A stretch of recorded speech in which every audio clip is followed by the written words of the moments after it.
Well, hello there, everybody. It says that we are live, and I'm going to take that is that we are live. So, favor to everybody, one and all. Hello, Soul Tribe. So good to have you today on a second look. And my co-host, Miss Trina. What's up, Trina?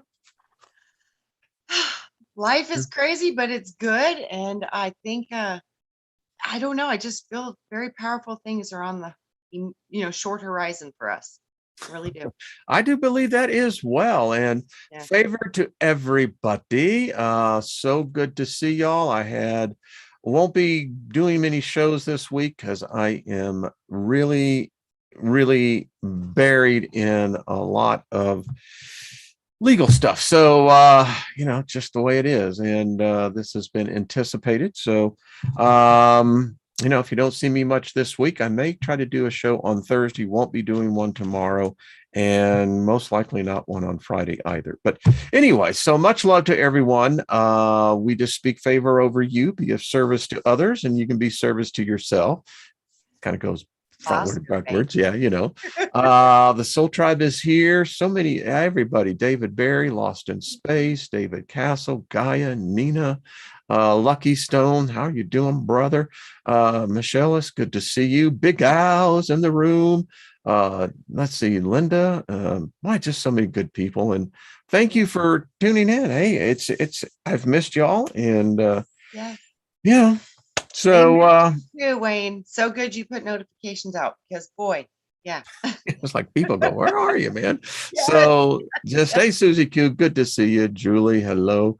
And as the light begins to go, it stays on all the time, but never when it's on the show. Suzanne, good to see you. Martin and Heidi. I actually will be showing their pictures. They actually sent us a picture and lots of pictures of Tony, their dog, which is beautiful. So that's going to be, hey, Grace, what's up? And Trina, as you know, what is that going on there like that for? Give me 1 second. There we go.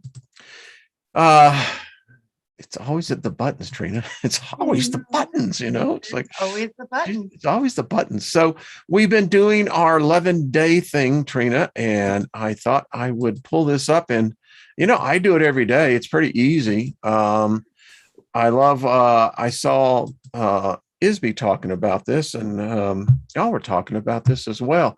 And this is there's over 120 people, Trina, now doing this every day. 120 people, folks. Awesome. That to me, in most places, that's a large gathering. Yes. And I find it just so affirming that you've got over 120 people participating, saying, I am prosperous. We're prosperity together. And how we're doing this, the Soul Tribe is prospering. I am prospering. We all are prospering together. And I just got a sense, Trina, that in this little group, because, you get identified to the energy because you're part of the energy. Yeah. And it's like, it's intensifying. So it is. I can feel the excitement running through my cells in my body as you're talking about it. I love it. And it's so affirming. It's nothing negative. It's just, but some people don't like positive stuff. And I can dig that, No, different realities. They're afraid to get out of their pattern.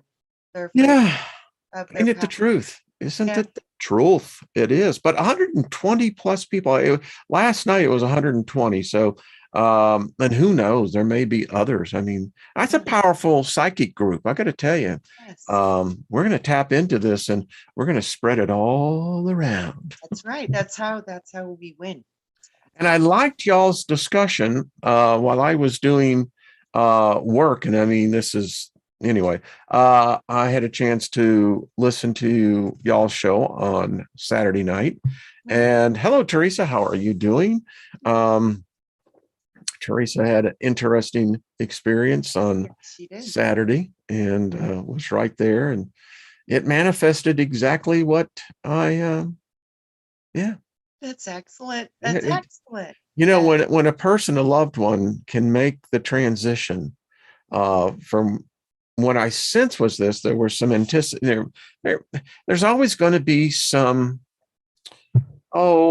uncertainty. You can say, fear, and that's naturally to be anticipated. They say that there is a certain amount of fear that is healthy. I don't know about that, but it can be also part of survival. Yeah. But as I understand it, and I don't think I'm breaking any secrecy here, I think it was it her cousin? I'm not Yes, sure. I believe it was. I know it was a relative, and she made her transition on Saturday. And I love the report. Teresa said she was actually glowing. Yes, that was so awesome. I mean, and so beautiful. I mean, come on, folks. That is, I mean, the husband saw it. Her sister saw it. That's a life-changing moment for them that Yeah, witnessed it. It's a yeah. that's a life-changing moment to witness the glow of the spirit. And Oh, yeah. that's Powerful. what a gift. I've learned from Lynn that, there's basically two types of the way people approach death and actually go through the transition. There are those who there is a serenity, a surrender, a giving into it. And those transitions are usually very beautiful. And there's some go into it with joy. There are some, and then you have the others that fear becomes so, in many cases, in hospice situations, they literally have to sedate them. Yeah. So yeah. And let go. Yeah. Yeah. It's all what's inside of you. You're gonna manifest. It's gonna all show up. Yeah. And I don't know what those people see in the fear aspect, but I do know this. I've heard it so many times in the transitions. There is a group. I mean, there's a group of you can call them heavenly beings. I don't know. You can call them angels. I guess people have spirits. They say that sometimes that the people can actually they know that their guardian angel is there at that moment of transition. And it is said in some, mythological beliefs that if you have an angel with you, you pass through the spirit of death. The death doesn't overcome you. You pass through it. Because it can't get close to the vibration of the angel. That's and I happen to think that. I mean, I know you talked about Ariel from Davidson's book, and it's it puts it into a much more powerful situation. Yes, I was like, oh wow, smack. See, Al sent me his latest, and I think who was that? I think it was Speaking of flying lion-faced gods, should we show what I showed you? Yeah, why don't you show that? Because we're in some strange times, folks. There is no doubt about it. Yeah, we're going to see some crazy physical changes on the planet, but I think we're going to start seeing some very spectacular celestial things happening on the planet. And it looks like this little short video caught something pretty cool. And this is from hashtag Top Rahul, which is TOP and then capital RAHUL. And he caught an amazing capture of something in the lightning. And I'll just show the picture. So you guys can go check out that YouTube short if you want to.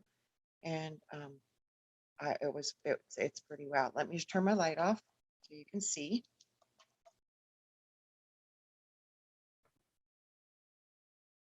Well, that looks like a serpent or serpentine type of being. And it's interesting because there have been so many movies. Look at that. And I guess what? This is probably a creature that's potentially tens of miles in length. It's huge. It's just huge. And, the lightning is interesting because that's actually a plasma effect. And that's what we're seeing changing. All the lightning on the planet is changing. It's Yes. it's getting really bizarre, and that's very interesting because that being, it looks like it's actually enwrapped itself within the plasma of The the light. exchange. Yeah. And think about it too. Yaldabaoth, his eyes flash of lightning. They call him the lightning flying serpent. What? So this is interesting because Right? it brings in a lot of different types of prophecy. Yes. It's interesting because what if, and this is gaining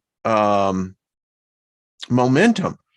um I did a video, I guess about 4 years ago, where I said that when we ignited the first nuclear bomb in the atmosphere, Yep. that this had a ripple effect. And I contend, and now there are other scientists who actually are contending as well, is that we very well may have ripped a rip in the fabric of space and time. I think that's very possible. And I think that's why they won't permit it any further, because it does things outside of just us. It has an effect outside of just the Earth's atmosphere. It affects the entire solar system. And, that's a pretty serious price to pay, especially when it goes so far beyond outside of us. So yeah, hopefully that will not happen anymore. Cause I mean, it looks I like don't there's know if we've ever sewed it up. IM says that he saw something at 40,000 feet flying. Yeah. yeah. And, Yeah. I wonder if Mars was a product of nuclear war, and that's They why found it's the so isotope. up. Yeah, such Know, a mess. And I they, think, well, I wonder if that was like the first time they had that problem. And then when we came down here to Earth and started it up again, they're like, oh, absolutely not. So how I about don't if know. I throw this out here? Because you see, there is this gap in history that we have no knowledge. There was obviously a nuclear exchange that took place on Mars. We see the evidence. Jimmy Roberts, the real Jimmy Roberts, is probably one of the best cats I know out there that really shows you how they manipulate the pictures, and when they send them back, they've been altered in the way that they're presented. And Yep. there's water on Mars. I've done videos on them as well. We've captured beings on there. I think there is still a civilization that exists. I think they're inside the planet, which Yeah. makes me think that the same thing is happening here. But my point is, there's a gap in our history, in the collective consciousness of humanity, that we don't seem to know what happened there. And if that is true, then that kind of leads you that says that maybe this whole thing that we've structured reality around, our religions, our perception of God, creator, are all false. They are false memories, false impressions that don't exist, that we are, in fact, most likely beings that are attached to a machine that literally is thriving off of our essences. But we think we're actually walking and living in a life. Correct. It's like the Matrix, Neo. I mean, it's It's totally even more crazier than the Matrix when you think right. about it. Right. Yeah. Like I Because said, Wayne, I saw 3 sleeping me's connected. Three. So yeah, this is way bigger than we think. I'm pretty sure, and I'm pretty sure we're three deep in a system somehow with bodies. With someone said, I read somewhere that the 3D density of materialism generates its own time. it does. I would agree with that. Absolutely concur. And Yes. when we're in this density, Hmm. we're in a false time. Correct. And part of the transition process is coming out of that. Now, it's interesting because it doesn't seem like one size fits all. There is apparently many different paths of whatever the transition is transitioning into. That's an interesting topic right there, because you go, okay, if this is generating its own time bubble, Yes. then how extended are we in this? Deep, because I think it's connected to our internal technology, which would be our genetics. everything. It's deep, and as above, so below.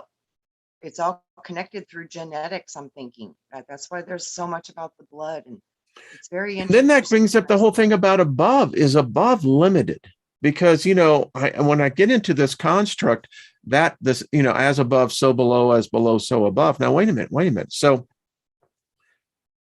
unless you're going into, an infinity model, that above, the construct I see here is that the knowledge that we once had, there is a firmament above us. I think like they've shown it to me in a few different ways, but one of the ways for me that was the easiest to understand was that we are within worlds, and basically it's chakra systems, and those are all vibrating different templates of universal constructs. So each chakra system is a replica of another universal construct that we are not in at the moment in this perception in the third dimensional body on Earth. So, but I see that so there, it's so hard to put into words what I see, but we are inside realities within realities within realities, but this is a fractal of your greater source. So all of these different constructs and these different chakras in a realm of physicality and matter, those are just being projected from what I see outside of that in a timeless realm. In an invisible realm is the true source of yourself, which is basically like a sun, and it's its own sun with its own universe, and it's its own star. I don't know how to explain it. It's very big though. So I think we are projecting down through multiple layers of creation with the power that we are as a part of God. David Barry says, as above, so below refers to the hyperspace geometry as within, so without. It's interesting. Yep. But that leads into the torus, though, if I follow the logic on that. Michelle says micro, biological, large Scranton. Yeah. Okay. Yeah. I mean, it's interesting because if you could look at this in a certain thing, we are heading into something that can't be stopped. We're finding now, I read recently in a document of all places in the CIA that something's happened. They're now apparently if you go outside and you, for instance, at night, apparently now even during the day, and if you're patient enough, you're probably going to see something. Al saw the TR3, looked like a TR3 to me, and it looked like it was using what we would call anti-magnetic. We know that the TR3s can do that, and they're advanced. And some say that there are literally armadas now in the heavens above us. We're seeing. I've seen the armadas, and they fly in straight lines. Typically, like I think those might be ours though, because we fly in straight lines. So but I've seen them, and it's like one after another. The interesting one that I find so interesting that's been over the Pentagon more than once and viewed by thousands, tens of thousands in the DC inner belt is the pyramid shaping one that actually, as it spins, it's consistently regenerating. It's a very have you seen that one? I have. It's fascinating. I was like, wow. And it's and that particular visit, this is what was so strange, why no one was up in arms, why no one from Andrews Air Force was sending out the squadrons, right? Because it was there for 5 hours. 5 hours. I mean, come on, folks. I mean, this tells me that something isn't right. I woke up, and the stark reality is that it almost as if we are changing. I mean, the Mandela effect.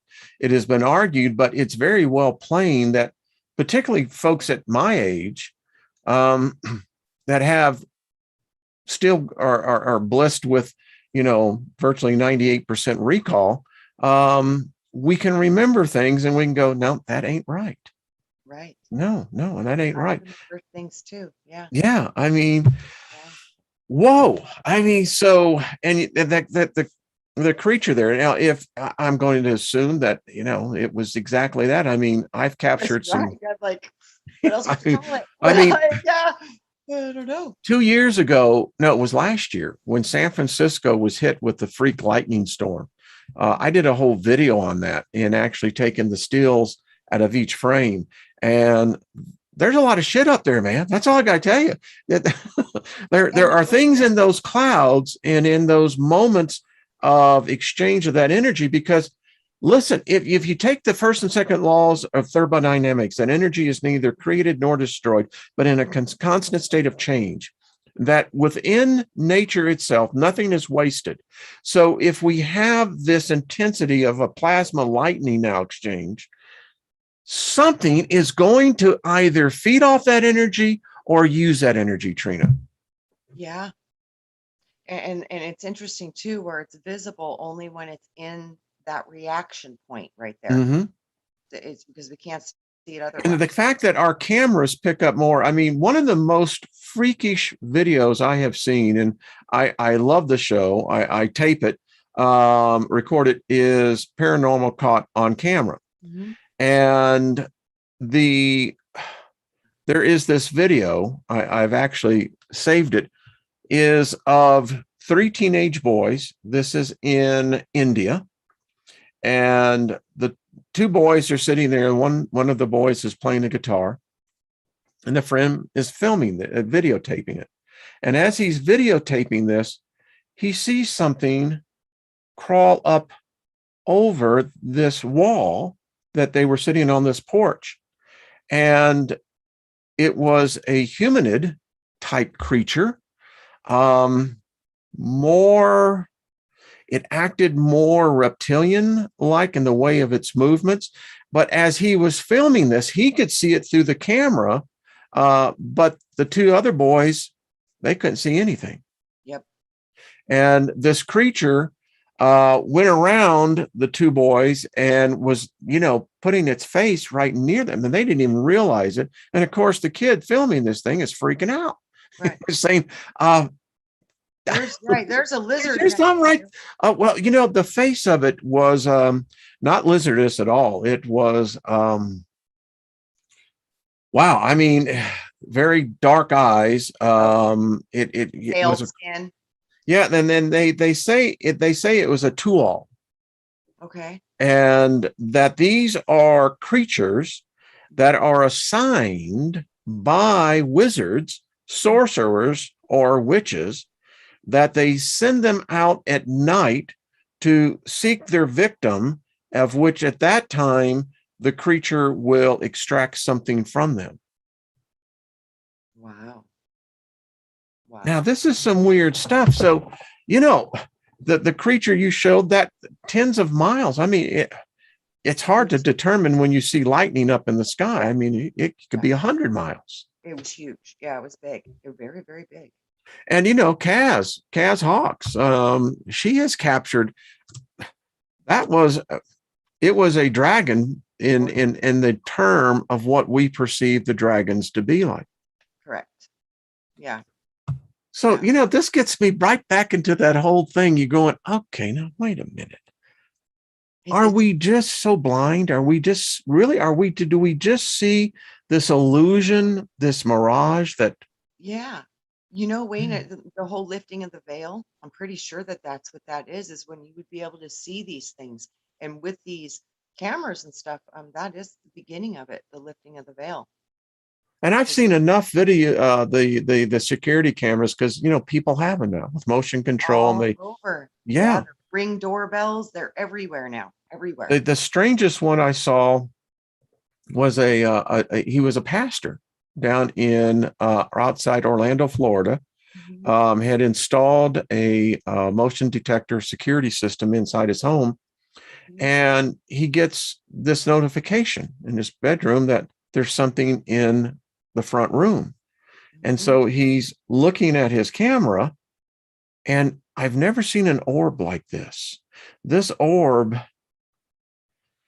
it was undulating in more of a halo. but it was very distinct how it came about. It changed, and you could see the different dimensions of it. So the That's an pastor, angel. huh?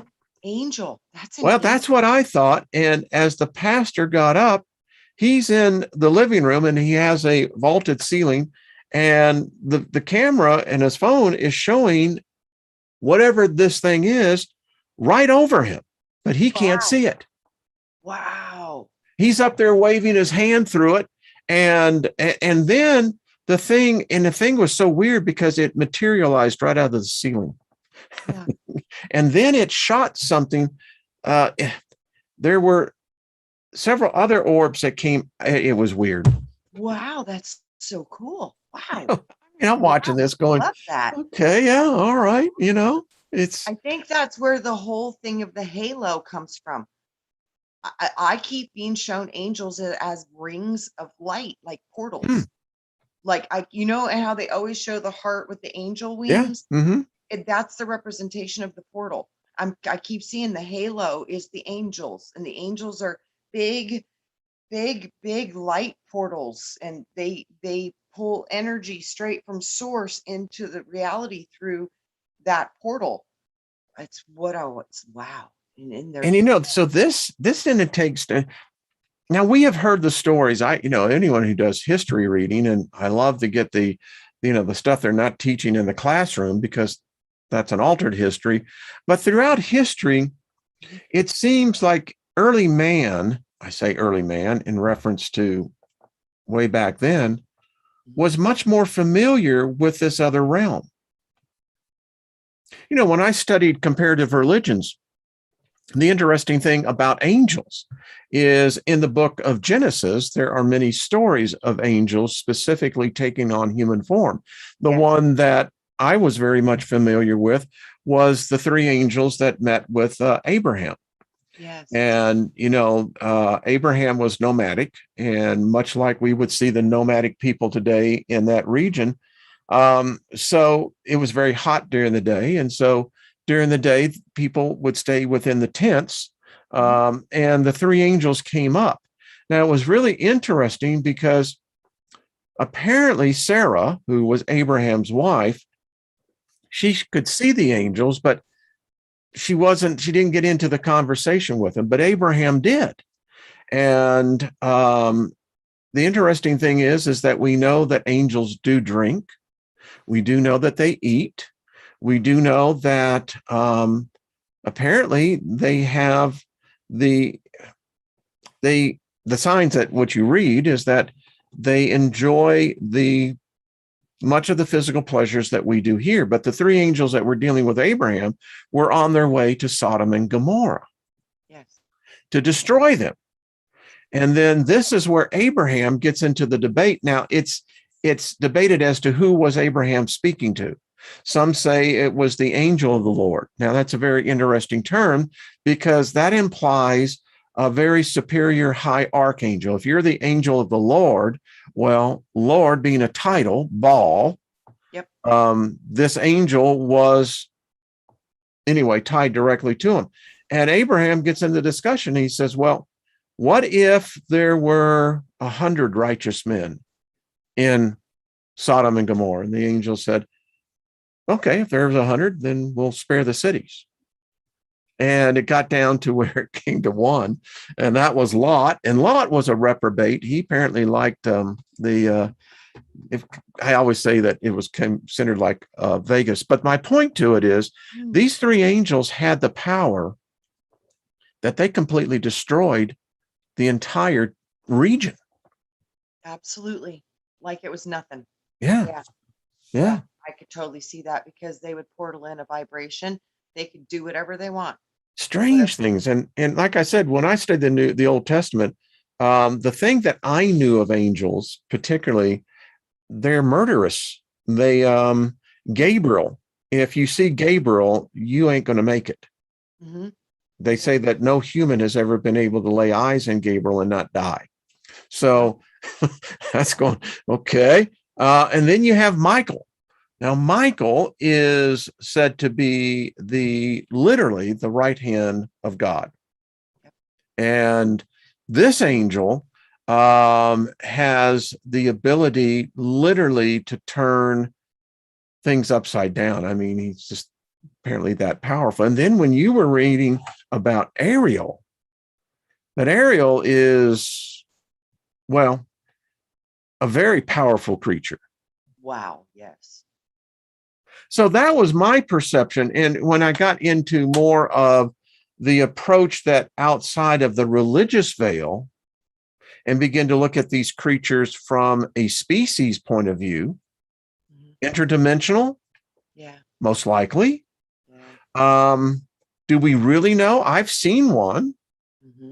Didn't have wings, but I've described everyone many times. Won't go through it again. But so, what say you on this? I mean, are we seeing the veil kind of being torn apart, being parted here? Is there, if we are in the new age, this new 25, what is it, 26,000 or whatever, how many years? Yeah. 26,000 year cycle, Aquarius. Yes, thank you. Yes. And Aquarius is of the air, right? Yes, air. Yes. And this Ariel creature is of the air. Yes, Ariel. Yes. Yes. But the serpent that you showed. Absolutely. And it's obviously that it's of the air. Yes. Yes. Yes. There has been talk throughout all the manuscripts that the dragons are they never left. They're real. They're a species. Yes. They can talk. Yes, I think so. Wow. I think the Hobbit did an excellent the way with Smaug. Smaug was exactly what I would think a dragon would be like. Intelligent, much more perceptive, intuitive, powerful, ancient, immortal. Yes, right. Ancient. They're ancient beings. So they would be smart. Yeah, that's what I'm saying. There are magnificent. Are they limited to the atmosphere? I wonder if they could actually go outside the Earth's atmosphere. Ooh, that's a good question. Isn't it? I never thought about this. Suddenly I heard this thing. Hey, Steiger, do you think we're just limited to the air? I don't think they are. I think you're absolutely right. I hadn't thought about that. I mean, you're absolutely right. Wow.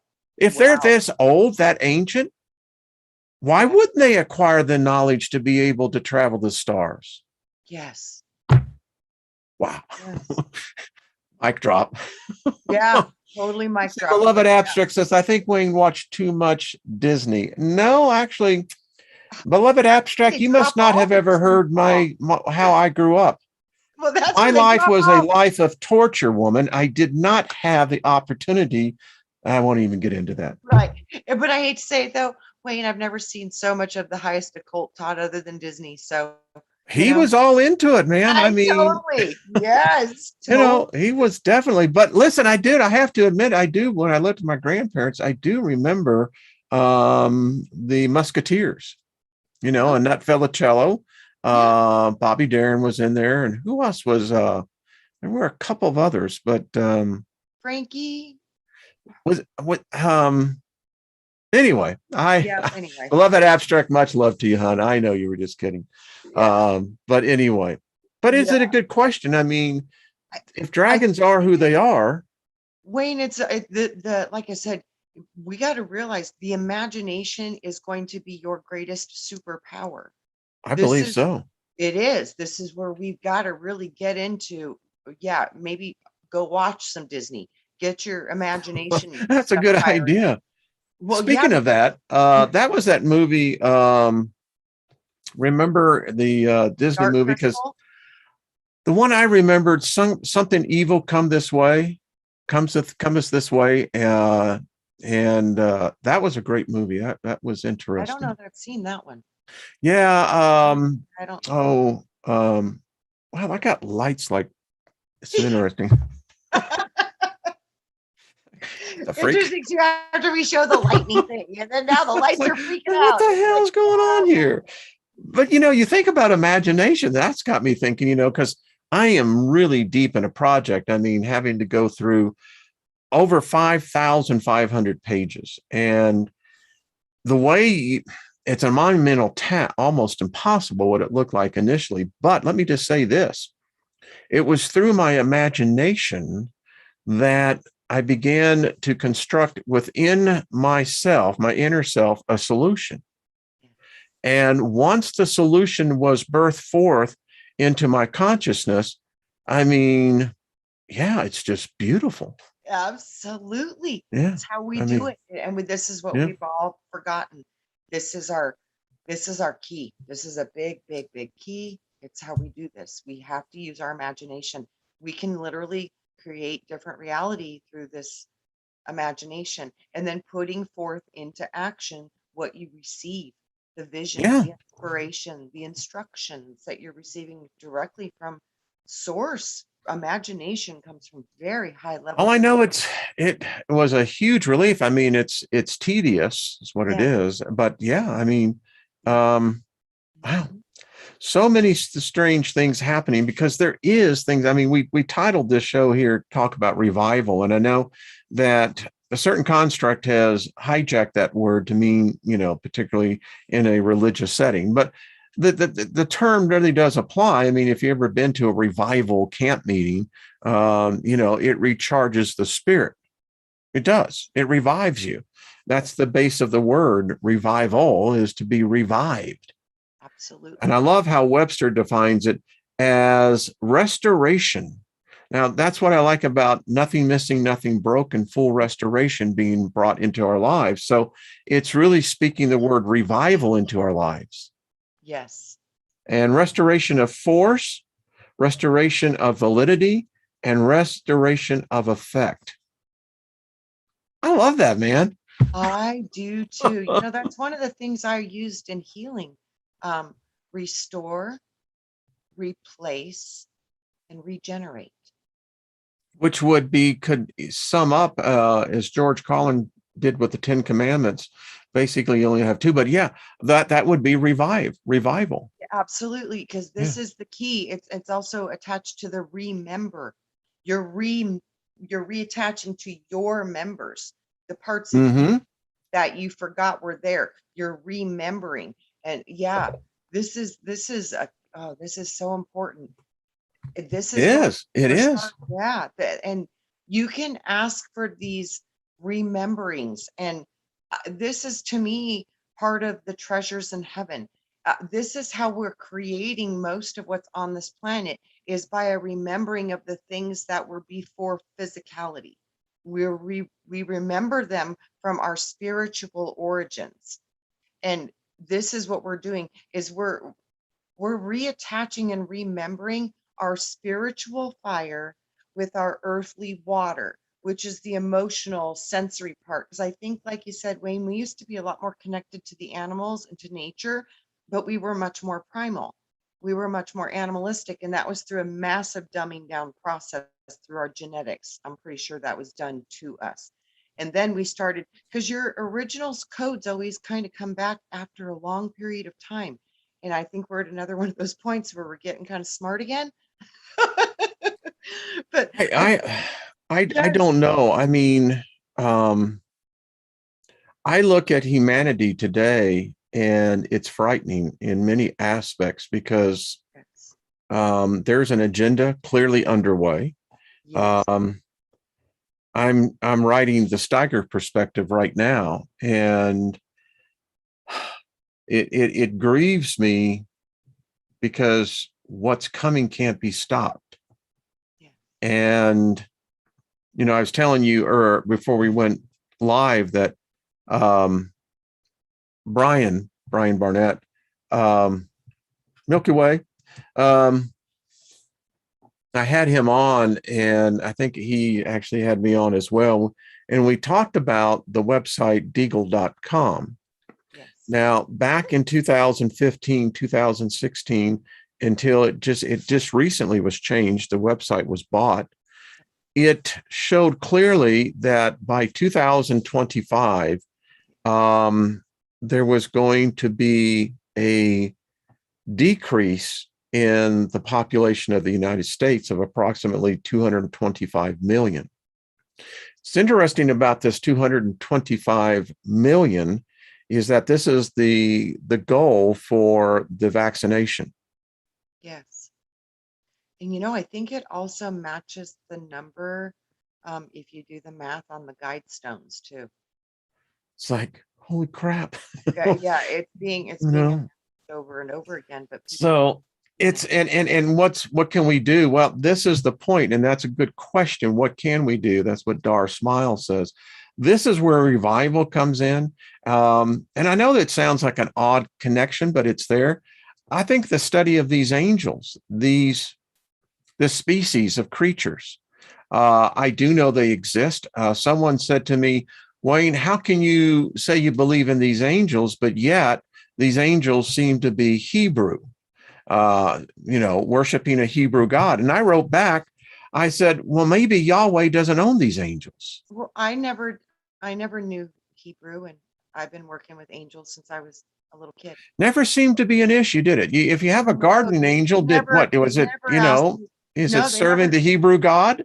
Yeah, I don't think so. No, never. I don't think so. I listen, a religion can confiscate a species and write it into their whole genre and say, this is the proof. They speak only Hebrew words. Now, I believe that spell has been passed down through multiple generations.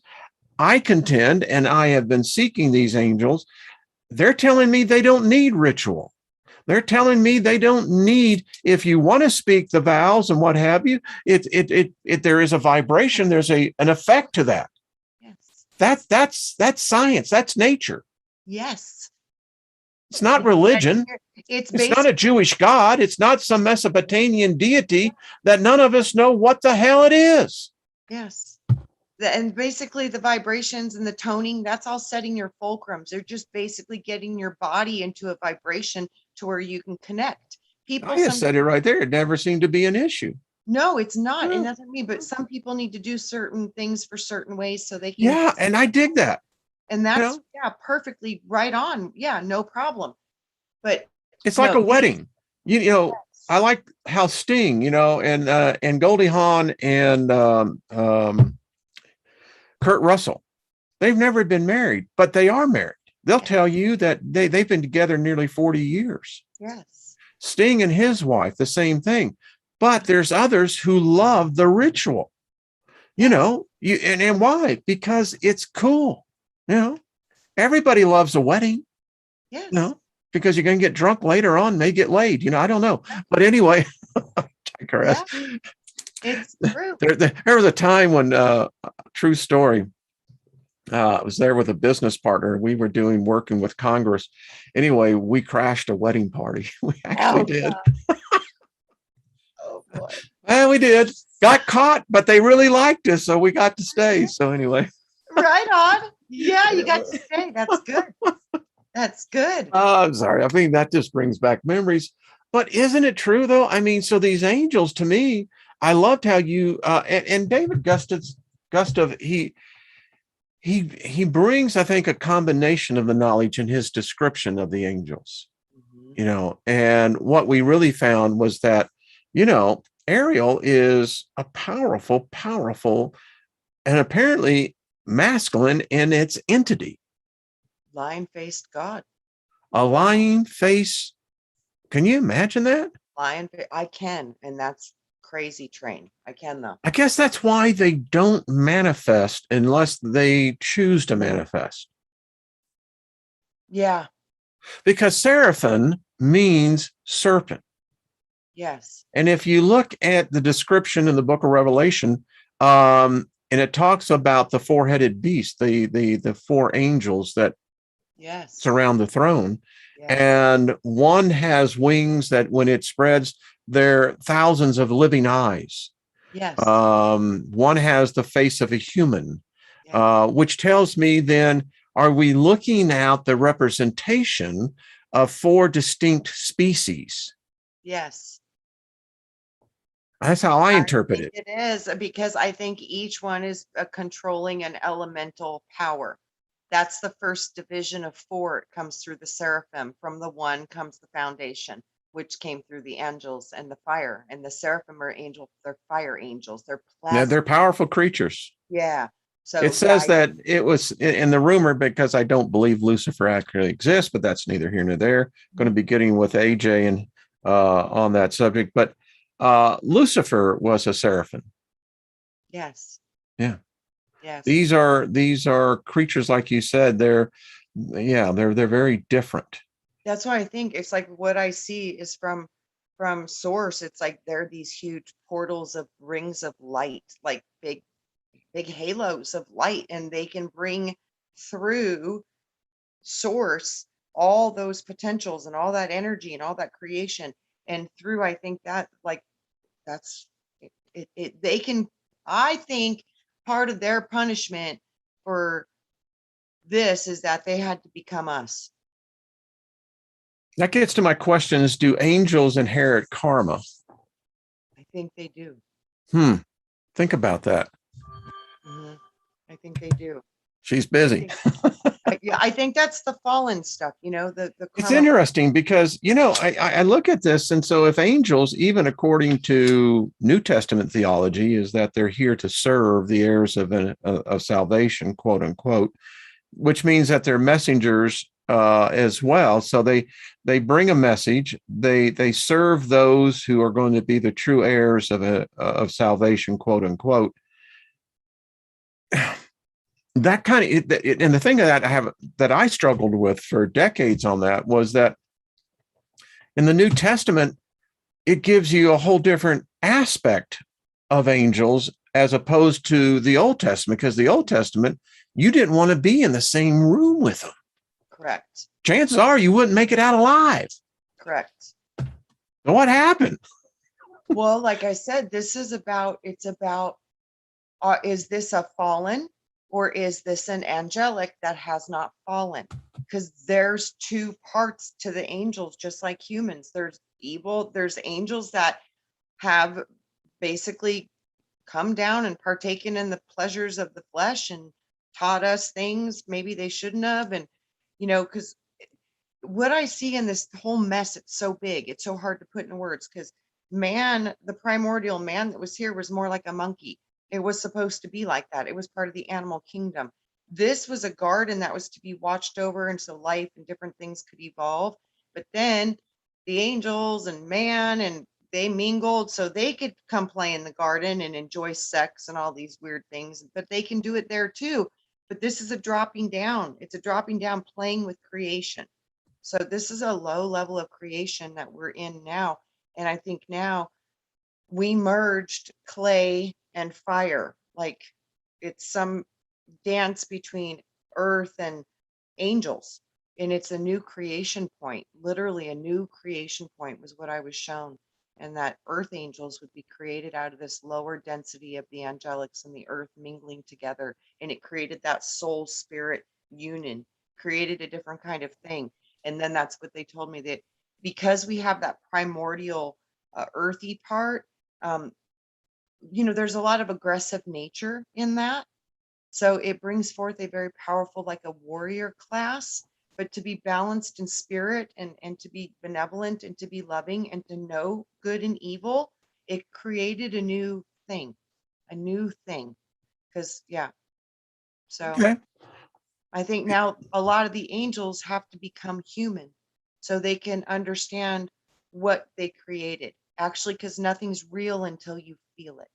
So they might have to feel it. That might be part of the gnosis of this creation point, was many of those have to feel what they've created. Mm-hmm.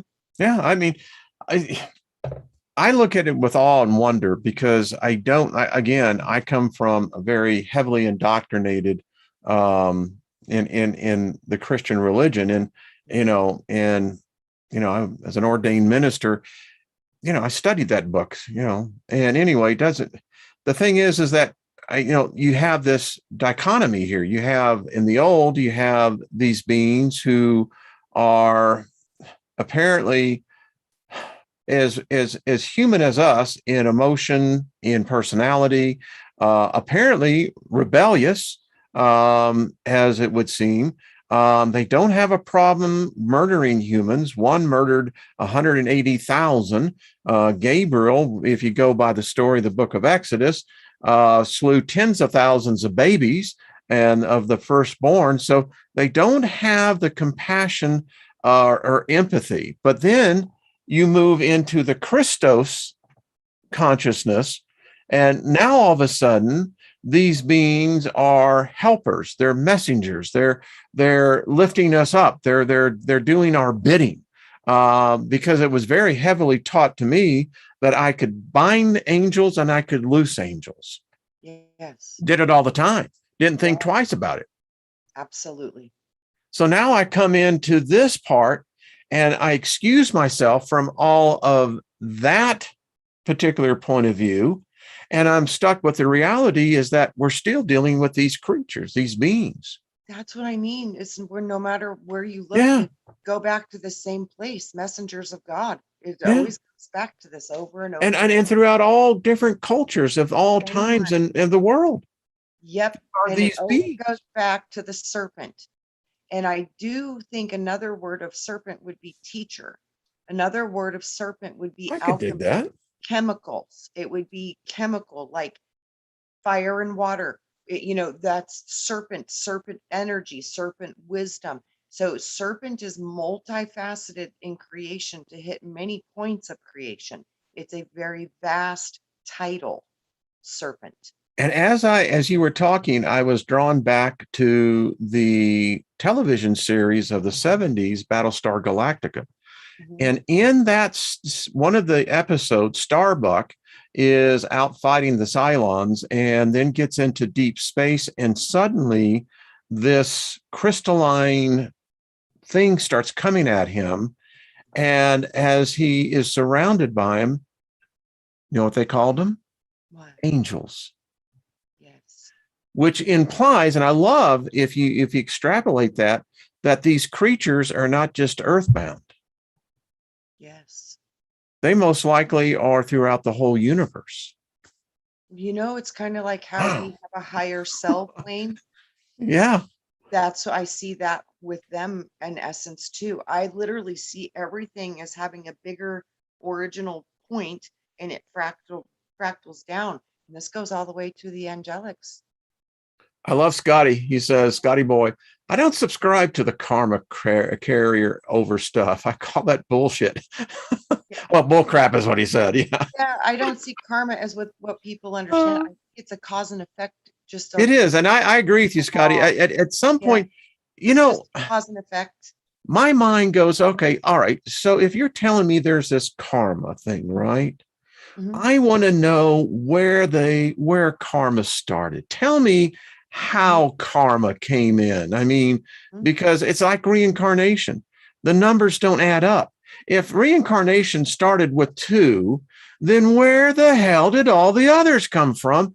Because the numbers would have never supported reincarnation within itself. Unless there were already a lot of people here that they didn't want us to know. Oh, that's right. Didn't they say that Cain married with the people on the plains? Where did they come from? Right. Sorry.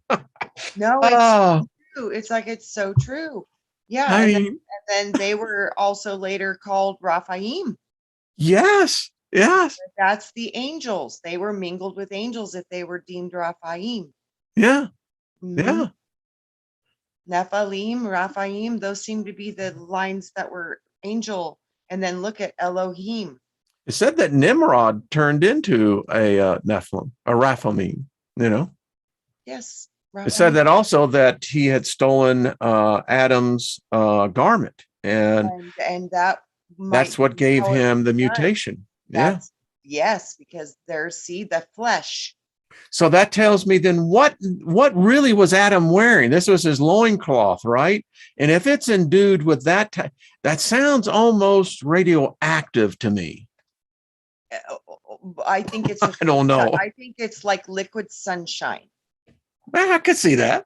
That's all the only way I can tell you what I see it is somehow it's connected with the sun and it's liquid sunshine. It's the golden gossamer of God that they talk about. It was laced with that golden gossamer from the thing that gets me was that this is hundreds of years later. Yeah, it's like that it technology. still has this enduing power. Linda Brooks says, I question if karma is real or program construct to trap us here. Yeah, it's a zero net gain karma. Right. I mean, it really is. Oh, well, you're going to carry karma into the next. Why? How? Yeah, that, like I said, karma, 90% of it is if you are going to accept it or you're going to Maybe up here. right, because you're going to judge yourself. There's only karma if you give it to you. So nobody else will do it for you. It will be done by you, what you believe about yourself. So love yourself, forgive yourself, trans trans transfer all of your crap and know it's okay. We come here to learn. And we are in a system of duality where cause and effect are in play. So we will experience opposite equal effect regardless of what you believe. It's a law here. It don't matter what you believe. I don't care what you believe. That's going to be present. So when you start to understand these are just laws of being physical, yes, you're going to have things like, oh, maybe I shouldn't have done that. Either you're going to beat yourself up the rest of your life, or you're going to understand that it is okay to learn. As long as you learn from the experience and don't reproduce any harm or whatever, no big deal. You come here to understand good and evil. It's all here. It's all to look at. Some people dive dark one way, some people dive dark another way. Everything is existing as it should. And when you can have a balance with that, then you're not going to have karma because you're going to have a balance within yourself. So this to me is how you get karma, is if you haven't balanced your inner being, you're going to do it to you, nobody else. I love this. People are saying, some person said that was their stepfather's favorite quote. Where did those other people come from?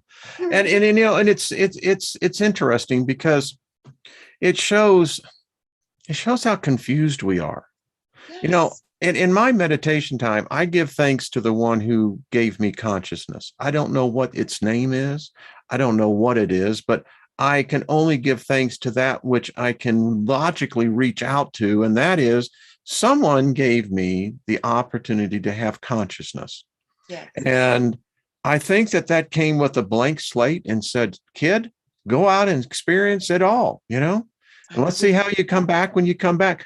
Years ago, Trina, a client of mine was the Smithsonian, and Bob Decker, who was the curator, I've told this people many times. I got to go into the National Gallery of Art like at 6 a.m. There was no one in there, and there was this 3-piece tapestry mural painting, and it was called The Journey of the Soul. And the first painting was of a river coming through, and on each side there were beautiful houses, trees, there were animals, and there was this new soul that was in this boat. The next picture you saw is the person, the person is now in their prime of their life, and they're fighting.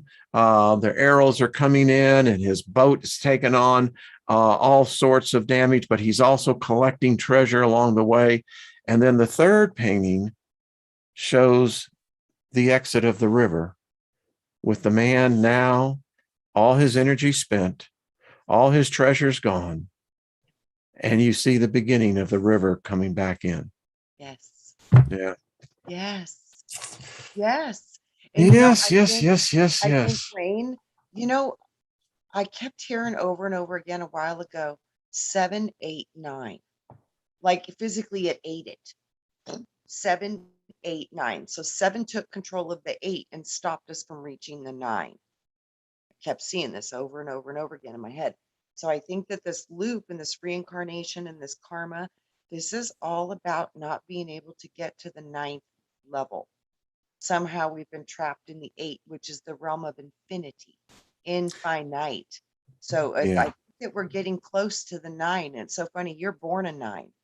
I And was. 9's all in through my life. that's Everywhere. what I'm telling you. And I think you're, like I said, we're part of this path of getting to the 9, getting to the completion, getting to the end of the river. So then you have brand new obstacles and choices, but not through the same line of a loop.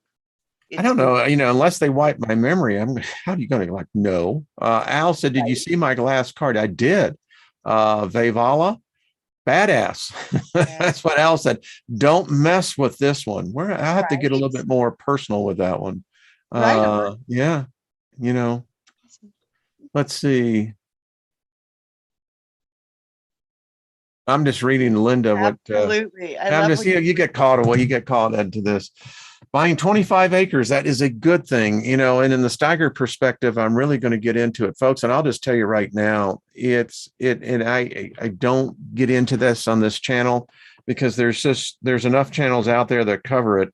And this is a place of refuge for us. It's where we can come together for an hour, Trina, and just get away from the bad news, Just, absolutely. I mean, Yeah, but we're talking about revival, and revival is yeah, reconnecting. And like I said, and I think revival too is part about removal of the veil. So I think so too. yeah, we're But gonna let me see just say this to everyone. You need to be stocking up on food. I for sure, cannot guys. stress that We do it. enough. The I went to the store this morning and it is shocking to see because I buy the groceries for the house and what's happening. And I subscribe to a newsletter on markets, and the red flags are that when I start getting flashes coming through to my cell phone saying, this commodity, that commodity, all of them are looking at double digit increases. And folks, if you can buy dry goods, do it. That's all. And water. Keep water on store. Every family should have at least 25 gallons of what we call potable water. yes, yes, it's going to be important, guys. There's Everybody, something coming in November, folks. We just need to get ready for it. I don't think it can be stopped. It's a juggernaut, and I heard too this that chain on November 1 is going to require papers to go into that facility. it's getting really freaky. So we're going to continue to keep how we can change our reality, because Absolutely. realities are just merely overlapped onto a central thing, I guess. I think too, you know, we're in a position to where people are going, what is going on? And confusion patterns are one of the strongest ways to adapt healing into the mind and the construct. So the more we keep looking into potentials, positive potentials, and 90% of this, guys, right now, we need to look at the only way those are going to be happening is through preparation. So, we got to start preparing for some And shortages. if you're into canning, Yeah. learn it. Yeah. Seriously, Yeah. learn it. Yeah. Guy says the farmer markets are not as bountiful in the past. Yes, it's true. I'm talking to the farmers. We have a local farmer market, and they're telling us not going to be like it was last year. The big thing, and this is what's really freaky, is that they can't get the crops out of the field because there's not enough workers. Yes. And they're literally having to turn over crops. What if they put out Craigslist ads and hire people, or people will volunteer? I don't know. The farmers, the thing with the USGA, I mean, the agriculture department is, it's weird. They're paying them to turn the food, to turn it over. This is what I have seen, and they're paying them a lot of money to give this up, and they have all the knowledge to teach the future generations, and now nobody's going to have this knowledge. And Guy, you're right. Don't forget the animals. You should be, if you have animals, make sure you start buying some food. We were warned about this dark winter. It's here. We're in it. Yeah. And, we're going to continue. See, I believe, whether you call it faith, whether you call it magic, whether you call it belief, however, I believe that the spirit realm is here to assist us. And I don't think that the physical realm has ever made enough demand upon the spiritual realm. I don't think that we've ever literally known that we had permission to work directly with God and God's services and energies that are available to us. We've always been taught that we needed a savior, that we need somebody to do it for us, or that we need an intercessor for An us. intercessor. Yep. And that is not the case. And we're now learning that we are that intercession. And man, that is going to make the difference. Guy has been running, her and Paul have been running, Guy, if I hadn't had all this legal crap, I was going to get in touch with you all this weekend, but they've been running a farmer's market for 12 years. I am so grateful for you. Thank you so much. I mean, we got the best people in the world in here. I just love them all. We do. Yeah. The child prophet even warned me, Wayne, be careful. They want to do the Hunger Games. Don't let them do the Hunger Games. Mm-hmm. Guys, we got to really, this is where we're going to need to be up in this is where we can help the most. Yep. And, listen, they have the technology now on the storage of food that can literally last 25, 30 years. Absolutely. Yeah.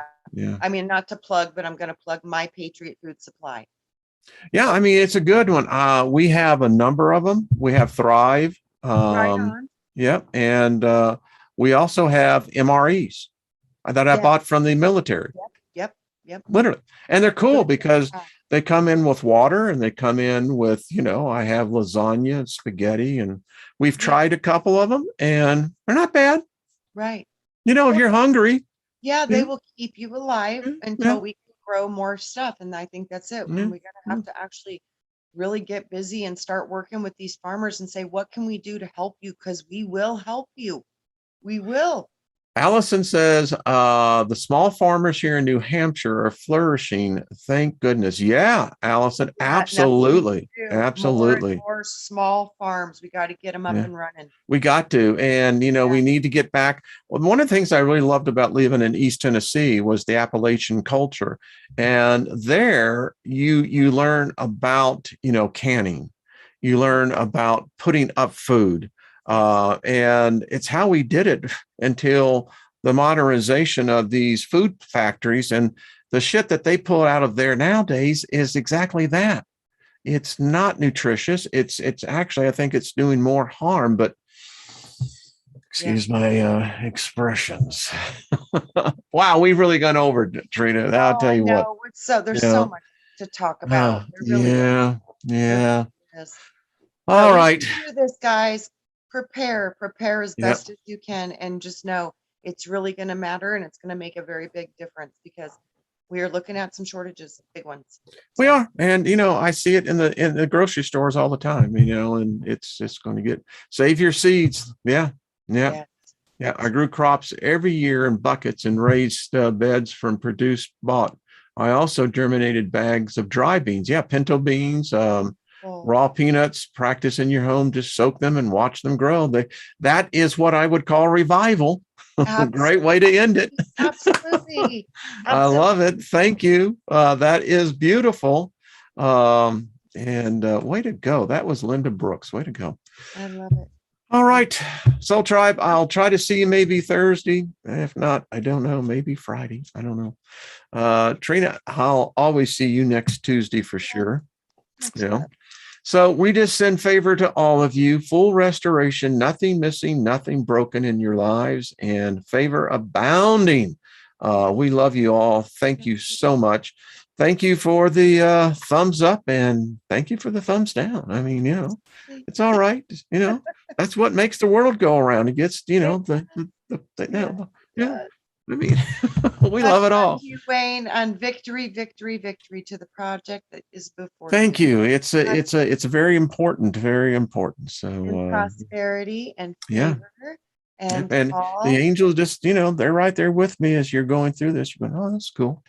Absolutely. And they love to help, guys. They really do. They really do. They're cool.